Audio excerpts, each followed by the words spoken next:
This must feel a little bit different for you. You've previously said you're quite happy that you're not involved in this fight. So how are you going to be absorbing it? Well, it's strange. I'm actually here at the crack of dawn promoting the fight. I don't know what's going on, actually. I've sort of been accosted into the studio. Come Saturday night, of course, you'd always want to promote a fight like this. It's a massive fight at Wembley. I've previously said that, as we've seen on talkSPORT, for all the arguments and that I was pleased I wasn't involved. And this week's going to be a murder for everybody, because he's going to be arguments and he's pulling it out of the fight and he's doing that. So, but come Saturday when I'm watching it on TV, of course, I would love to be promoting the fight and William Dillian on. We've worked with him for a long time, and it's a good fight. It's an interesting fight.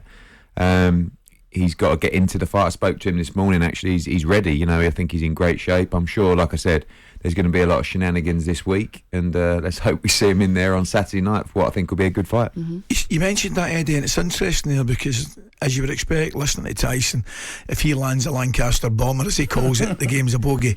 However, listen to get people like Gareth A. Davis, knowledgeable people, they do reckon it's a fight, a proper fight. It is. I mean, I don't agree with Tyson Fury or Gareth Davis, actually. I mean, I don't think... I just heard in that promo he could get knocked out 6 times and still win a world heavyweight title. I don't think so. But the power in this fight, for me, comes from Dillian Whyte. I think Dillian's got to get into the fight. He's got to disrupt the rhythm of Tyson Fury, which is very difficult to do.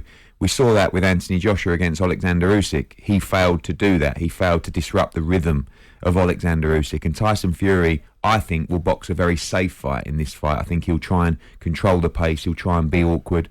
Not to the same degree that he did against Vladimir Klitschko, but I think he'll be looking to get through the fight. Would it worry, Eddie? Would it worry Whyte, for example, looking at the way Fury can take the punch from Wilder? Yeah, but I think Dillian Whyte can punch very, very hard. He has probably the best left hook in the division. And if you get sloppy against Dillian Whyte and you trade up left hooks, like Derek Chisora did in the 11th round when he got knocked out, Dillian Whyte can win this fight by knockout. I think he'll lose most rounds, to be honest with you, because I think Tyson is very difficult to win rounds against. But if Tyson gets sloppy, if Tyson gets hurt, and like I said, disrupt the rhythm, cut him off. It's technical, but like Anthony didn't do against Usyk. Cut him off in the ring, and when he touches that ropes, unload everything. Doesn't matter. Belly, shoulders, neck, side of the head, anywhere you can hit him, because Tyson's very, very difficult to hit. The inactivity, both men been inactive, but the inactivity for Dillian is slightly worrying, and he's got to get into the fight early, because what you don't want to do, again, going back to Fury Usyk, is be 6 rounds in and be 4 or 5 rounds down in a fight like that, because Tyson will coast from there. But Dillian is very fit, very strong, and also this is his chance, and he's not the kind of guy that's going to go in there and let it pass him by. So I expect him to give everything on Saturday. As you said there, he has been waiting a while for this title shot. Are you expecting to see the very best of Dillian Whyte this weekend? Yeah, I think people talk about his age and could this have come a few years earlier. It's hard to tell you if Dillian Whyte's in his prime or when that prime might have been, because we don't know. I mean, he got knocked out by Alexander Povetkin. It was a terrible knockout, but came back and avenged him. Like I said, he hasn't done many rounds over the last 2.5 years. Yeah. But he's locked himself away in Portugal. I think there's a workout today. I'm not even sure he's going to the workout, but I think he's going to keep himself low key, which he has done, and he's put everything into camp. He's got a great team of people over there in Portugal, like top training team. He'll be super fit. He's a tough man, really tough man, and he's not the kind of guy that you want to get into a fight with, and see who's got the attrition to take the victory. AJ did it when he boxed Dillian Whyte, and they had a street brawl for 3 or 4 rounds before AJ knocked him out. Tyson Fury won't want to do that. He would have shared rounds with him in sparring, and he will know the last thing he wants to do with Dillian Whyte is get in a dogfight. So I think Tyson will be trying to box smart in this fight. Lots of movement, moving around the ring.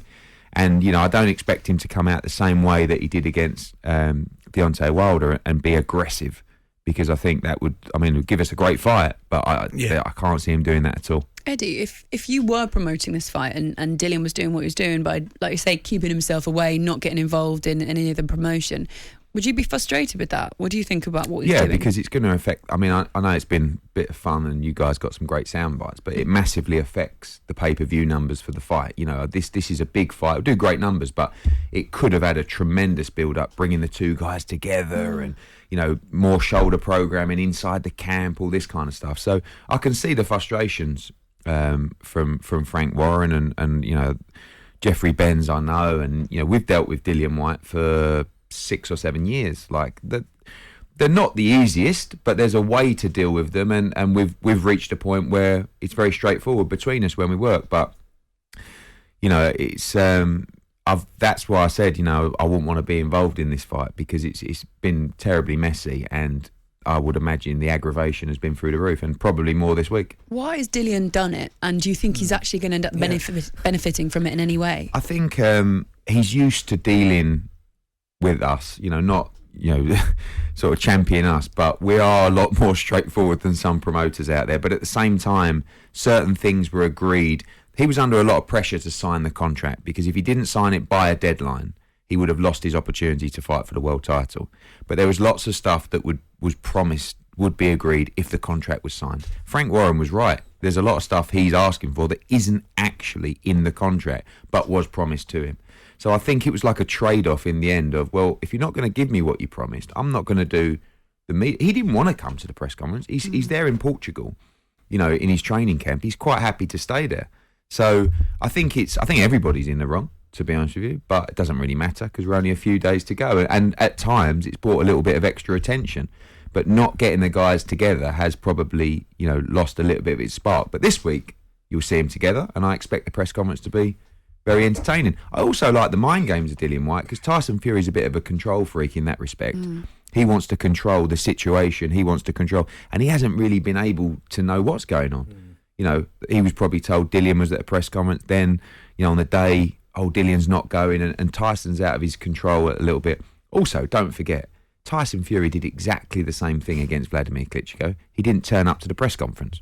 It does make me laugh. You know, it's not. It's so. You know, I think it's quite unique. Never great for the promotion, but we're here. We are, and the fight is 4 days away, Saturday the 23rd of April. Tyson Fury, Dillian Whyte. It's live from Wembley. We're building up to it. Eddie's not going anywhere. There's loads of questions still to ask you. Conor Benn winning this weekend. Katie Taylor, Amanda Serrano as well coming up in New York. So stay with us, guys. We've got Eddie Hearn, the Matchroom MD, on talkSPORT for another, 20 minutes? Hey, do you want to just stay till 10? Why not? I'm sure you've got other things to do. 8:43. Jim Whyte and Simon Jordan.